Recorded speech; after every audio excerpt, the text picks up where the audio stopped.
Yes, ina Kemano Commissioner tuliacha atakuja pamoja na timu yake security.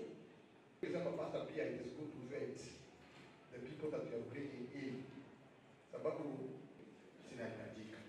So nikiwapa tu sababu hiyo ndio shamba ikionekana itakuwa mbaya, lakini I'm there leverage to support you. Kama kwa leo usiku talenta nitakuja ku expo. Nilipomwita akakimbia na akafunga vitu zake na akasema ataingia.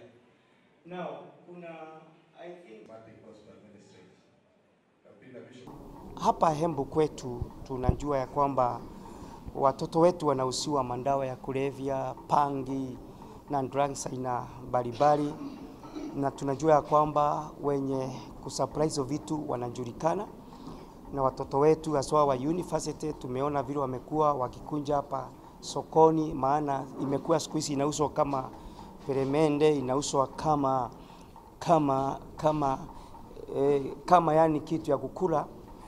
Na tunaomba ya kwamba sisi tumeungana hapa ili ya kwamba tutaweza kufikia those young people ambao wanatumika kwa hiyo njia kutumia hiyo madawa, ili tuweze ku counterfeit their depressions, maana wengi wana depression, ili tuwaelimishe na tuweze kuongea na wao. Vivo ya vijana imekuwa ni mingi sana hasa area hii ya kwetu, na hata tukiangalia ni kama Kenya mzima tu.